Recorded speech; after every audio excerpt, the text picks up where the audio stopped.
How's it going, everyone? I've been asked to do a live, but they're actually not working. I just tried and still blocked, so I'm not sure what's going on in Canberra still, but they've been silencing us for a few days now since the rally.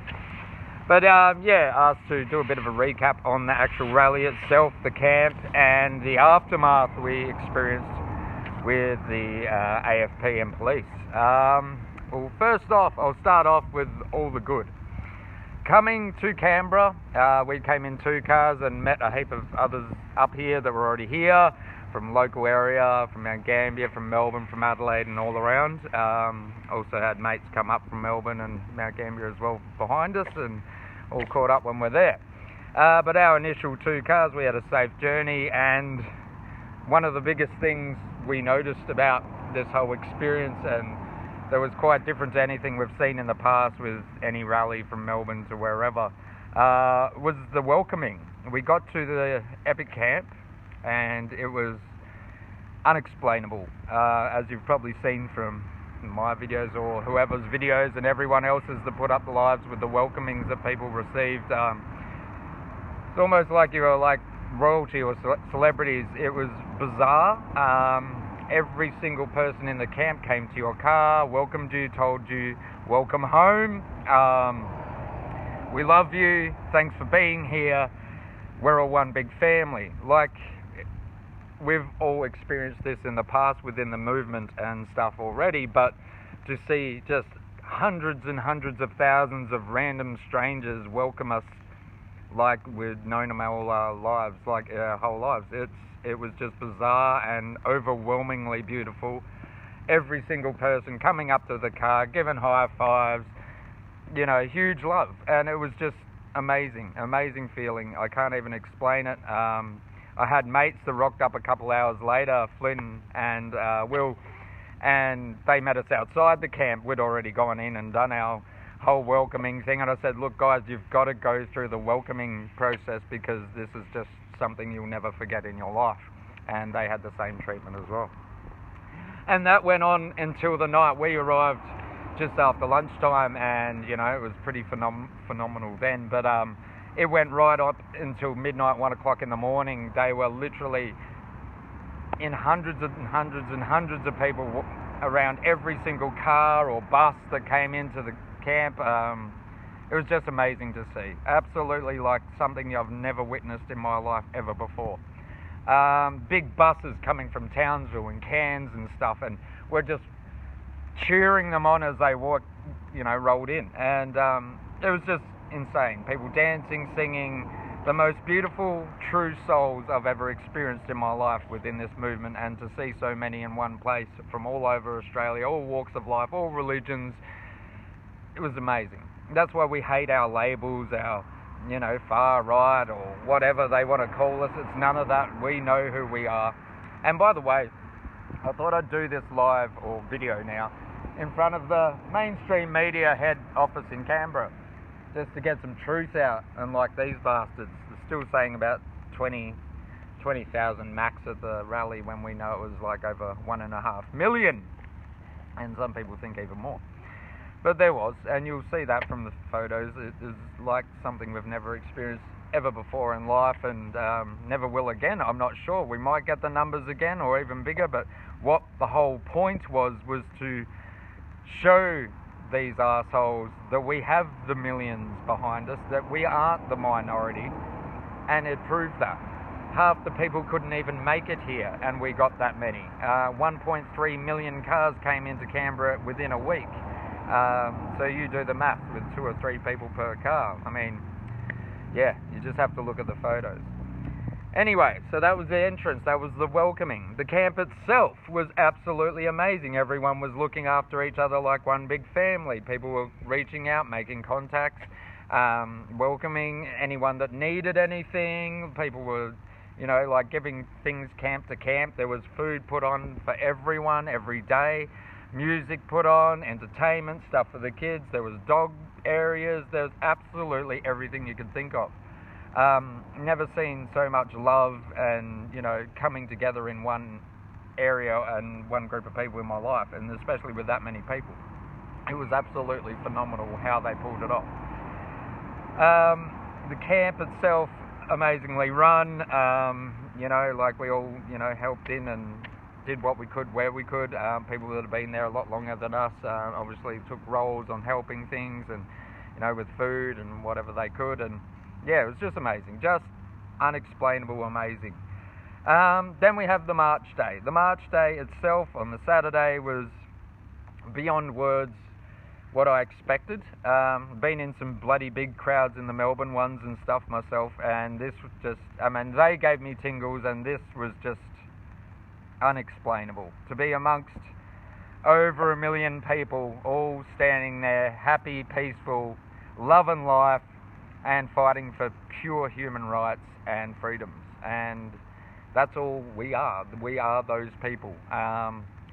We don't have any hate on anyone. We never have. We have only ever tried to open eyes to the people we love and care because we care.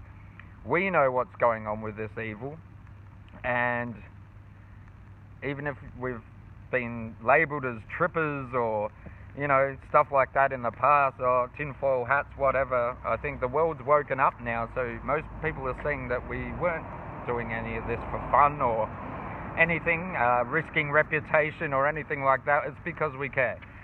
We don't want our friends, family and loved ones sick or trapped in this social credit system that was all clear as day from the start. This has nothing to do with the virus. It was just a very easy way to implement a social credit system and a communist regime. Anyway, so the march itself, absolutely amazing. We covered the bridges across to Parliament. We filled up the Parliament Square and then back down to the gardens. You couldn't put a finger between the people. The police were quite amazing for the day. They stood there and did, the ones on the ground anyway at Parliament. They just stood their ground and let us speak our minds to them and all that, even though they had earplugs, but I think the earplugs were for another reason, which I'll get onto later. But they were quite behaved and let us do our thing, and it all went down amazing. The day couldn't have went better. We had some amazing speeches. We had some amazing moments where over 1 million people were clapping their hands at the same time. Over 1 million people were singing "You're the Voice." There's just phenomenal. I've been to so many big day out sound waves and those types of festivals, and this was like 10 times that size, so you can imagine the atmosphere and how loud the people were.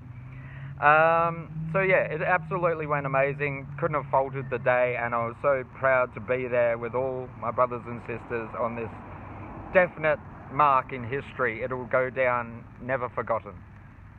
The celebrations going into the night after that, it was amazing. There was all types of party atmosphere right through the camp, from acoustic jams and stuff like that to full-on rave areas and dancing and smoke ceremonies and all kinds of stuff going on. Absolutely phenomenal, and we had a ball. But I think showing them up like this and showing the numbers to Parliament and all that sort of stuff, I guess upset them, and knowing that we planned on doing this for weeks and weeks and weeks to come until we win, basically get our freedoms back. And they, I guess, got their nose out of joint, I guess, because the next morning we woke up and it was a completely different story. It started off by moving us on. We had threats of the camp being shut down, so we're all like, okay, that's fine. We'll move on to wherever you would like us to. I'd say a good 40% of the people were only coming up for the rally anyway and had to go home, or some would come up on the weekends because they have to work and all that, so that's understandable. But yeah, quite a lot of us were like, okay, what do we do? So a few camps were organised, little ones out of town and stuff, because this epic one was right in the middle of town and held us all. Where now we were broken up into little camps all around Canberra. And yeah, we were all happy with that as long as, it was safe and everything. But most of these ended up getting shut down as well. A farmer out of town offered up his land and everyone was heading out there, and that was shut down by AFP, the federal police as well, because he didn't have an event certificate, or he needed to apply for a big event, permit because that many people camping obviously would be illegal. So that was sprung on him. No matter what we tried to do, basically, to find another place of safety or camp, was shut down. So people were literally scattered all over Canberra, some 100, 200 kilometres out, and some would arrive and get kicked out. Police would arrive and move them on, and this kept happening and happening for the next 2 days.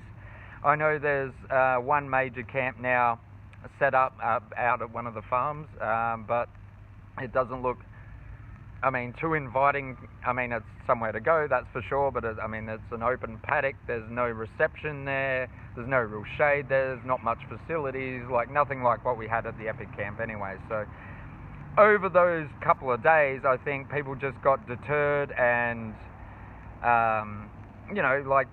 lost hope of staying up here. We wanted to stay 2 or 3 weeks, and that sort of was just looking worse and worse. But the main thing was, apart from the chaos and confusion with the camps, the police decided to get a little nasty. They bring out their, which we were rumoured at the start of the protest, their supersonic weapons, their long-range acoustic devices, the LRADs. They are high-pitched weapons, basically. They have all manner of ways of disrupting you, causing you grief in all sorts of ways, from your mind to hearing to burns on your skin to heaps of stuff. And to use this on the remaining campers at the camp, there was not even 10% left there. And most of them are homeless, by the way. They've come up here to win this battle.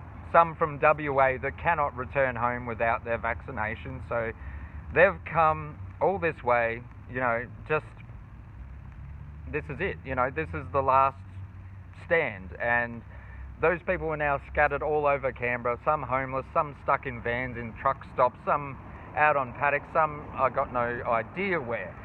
So we've been literally spread out everywhere.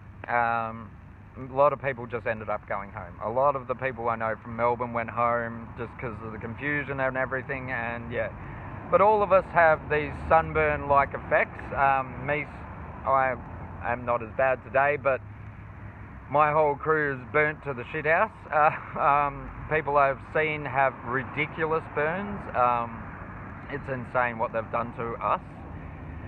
They had over 30, 40 chemtrails for the day as well. So we've never seen anything like it. The skies are here today are blue, but on the day after the protest, there was literally gridlock lines across the sky everywhere, and you'll talk to any of the freedom fighters or people at the camp and they'll explain, just as I am, what that did. We all have these severe burns. A lot of people have massive blistering around the lips, inside the mouth, and worse, burning eyes. Lots of symptoms going down. Basically cooked us with radiation and these acoustic devices, supersonic weapons. So not real cool. I don't know what type of person it takes to do this to a fellow person, let alone hundreds of peaceful people and children. You've got to be pretty low. So the AFP definitely know that we showed them up and they didn't like it. So they took out every low blow that they could, I guess. We also found as we went to take off that many cars have been sabotaged within the camp. We didn't realise ourselves until we went to leave. So my car got sabotaged and is over $2.5 grand to fix, so it is a write-off. Basically because, the car was only a temp car anyway. I was waiting to get a better one, so it was unfixable for that cost. It didn't outweigh, so we had to put ourselves up into accommodation and then hire a car home with a much respected help with a few friends and the remaining funds I have and my mother. So those legends I can't thank enough to get us all home, and will be repaid, never forgotten. But I witnessed the RACV in our SA Victoria places, but it's a different one, NMRA up here. There was cars in there fixing cars all day if they could. There was hundreds of cars that have been sabotaged, their keys stolen, endless tries to break us down any way they could. Also, they sent in gangs of youths where rumoured, we can't put a finger on it or say for sure, but it definitely seems like they were paid or whatever to disrupt the rest of the remaining campers. These groups came in there and attacked the remaining campers, families, trashed cars, did destruction on campsites or whatever they could do.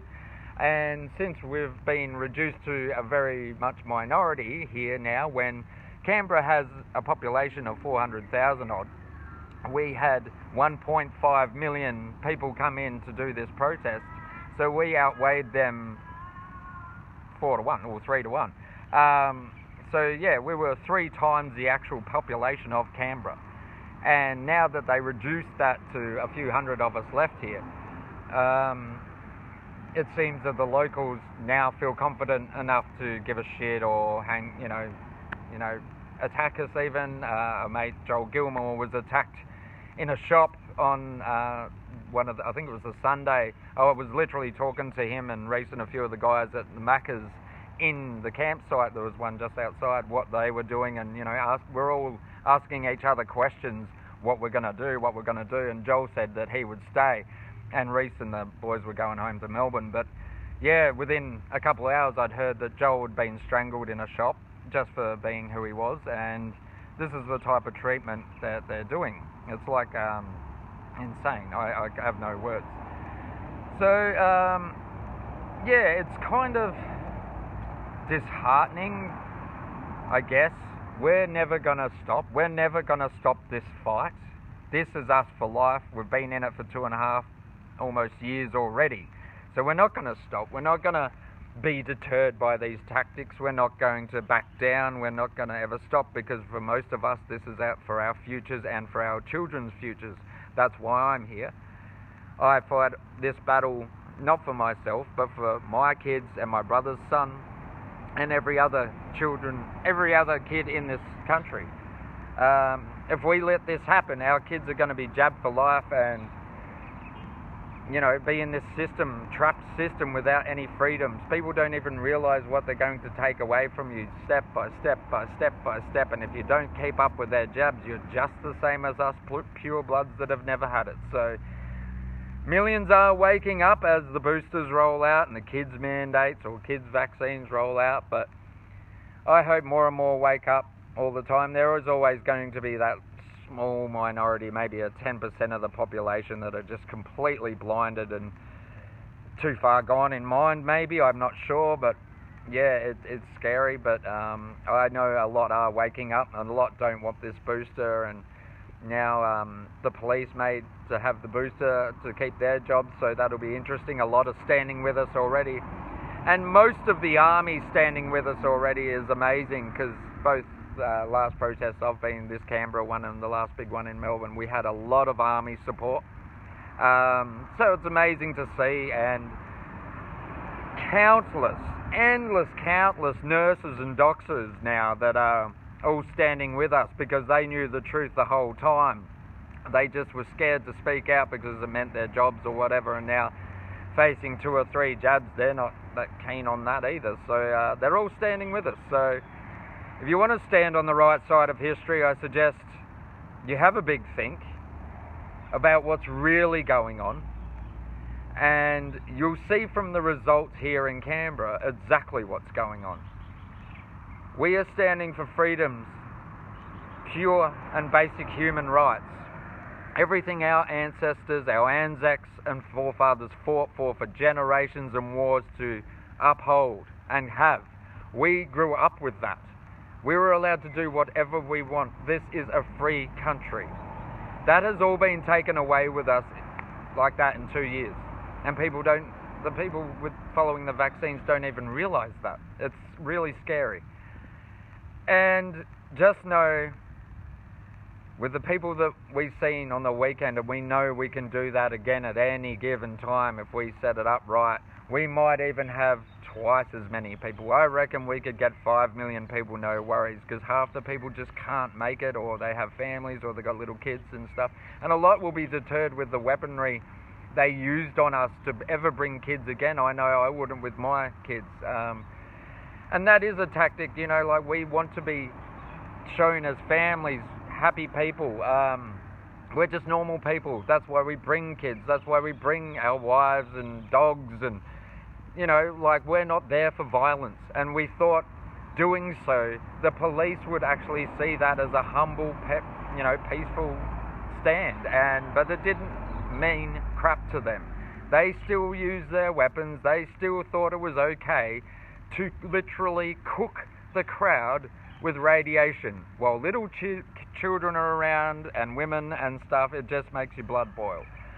So you'll see a lot of lives from a lot of people in the movement. As I said, I got asked to do one just to get more words out there. You'll see Mr. Dave O'Neiggs and Reese and all those guys themselves have put out their words already. And just their thoughts on the whole process. But as amazing that day was, and it will go down in history as one of the best days of my life, we will never, ever break down, and we'll never back down from tyranny, this corrupt government, and we will win this fight, this battle. We never asked for it. We just want what we always had back, and we don't agree with what's going on whatsoever. It's run by the elite of the world, and corrupt as it comes. It's all to do with money. The country's literally owned by a big pharma at the moment, and the mainstream media that prints and just shows lies 24/7 for 2.5 years now.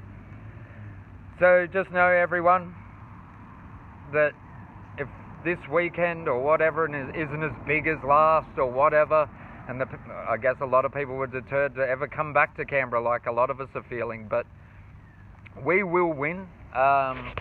There's some big movements happening in Melbourne and Sydney and stuff as well. We'll always have those days every Saturday, and there's special events. But when we do our next big one, I think it's going to be a lot bigger. And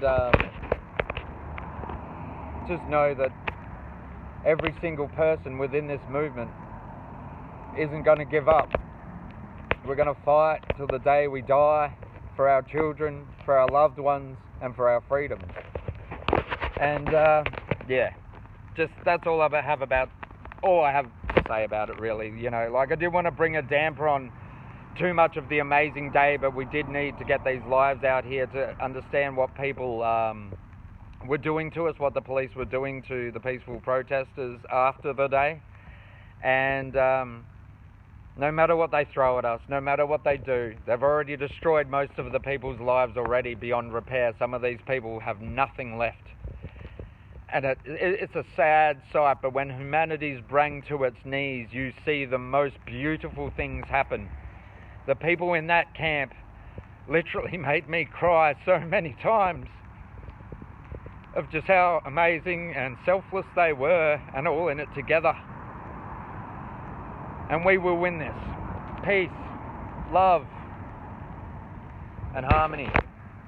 I love you all.